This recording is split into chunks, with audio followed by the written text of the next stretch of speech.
Okay, so we're getting ready to go for a walk here, and I just wanted to show you. So when you're home with him, I would like you to wear a treat pouch at home so that you can reward this behavior here, this nice sit. I want this to be automatic instead of the circling, the excitedness. And if he does it down, that's even better. So it does that down is nice. So when I go to leash him, I'm going to let him sniff the leash first. If he gets up, I just stop. I don't keep leashing him. He doesn't get leashed if he's moving. He's super excited about it, so he needs to stay still. So he can sniff the leash so he knows it's coming. I'm going to hold his collar, clip it, and then I'm going to give him a reward for staying in his sit. If he were to get up, I just stop the process, wait till he comes back and does the sit.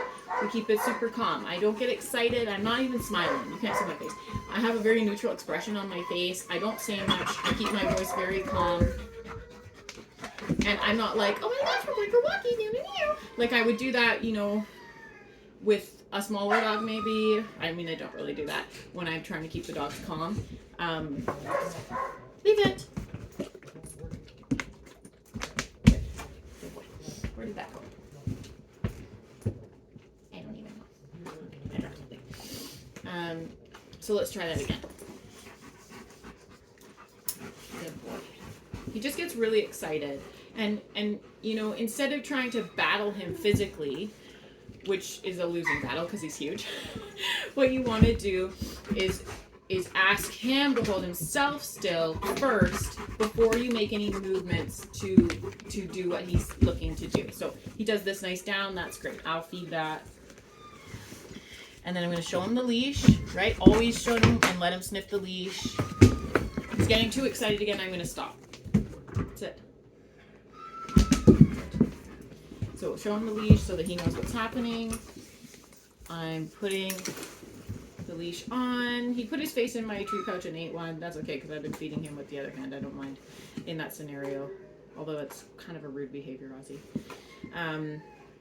But I have been using this hand to feed him while I do the leash clipping. Just to teach him to keep his face out of there because he gets excited, right? He wants to come towards the leash and he's like kind of thinking about melding your hand. So I want his face away from there. So I'm using the treat in this hand and letting him, so I'm holding it like this so that he has to kind of nibble it out. I'm not just giving it to him while he's down here. For a large dog like this, I've been working on his down a lot because for a large, this is hard to do with one hand, but I got it. For a large dog like this, I prefer the down to be more heavily rewarded than the sit. He already knew how to sit when he came, but he didn't know down at all. So he's really big. So having him on the ground is better. You know, the longer it takes him to get up, the better off we are.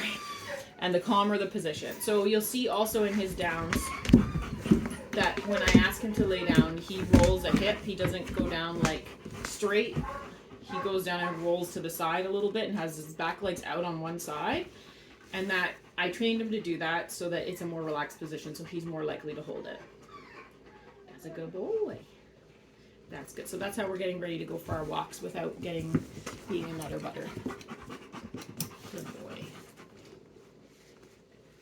So again, I'm feeding him the treat. I'm putting my hand around. I'm finding the loop, and then I can put my other hand back behind it. Good boy. There we go. And he's able to hold that sit. But I am still using quite a bit of food with him. He still has a little bit of time left, but I want you to continue using quite a bit of food with him to help him calm down. And when he starts doing this kind of excited stuff, always put him back in this sit. So I just use the hand signal there. It's just raising the hand, flat hand over his face. And then I might use the hand signal for the down, which is just pointing to the ground. Good boy.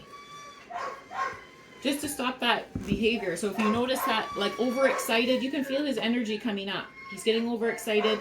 He's moving around. He starts going like an S curve, like he's doing like an infinity sign around your legs. That is just too excited. He can't do that inside. You can't allow it. It's too much. He's too big. If he was a littler dog, it would be really cute, but it's too much. He's too large to be able to do that. So having him do this is much better for everyone. And for him too. He doesn't need to be getting himself jacked up like that. He needs to be learning to calm himself down so that he can be appreciated like for the lovely dog that he is.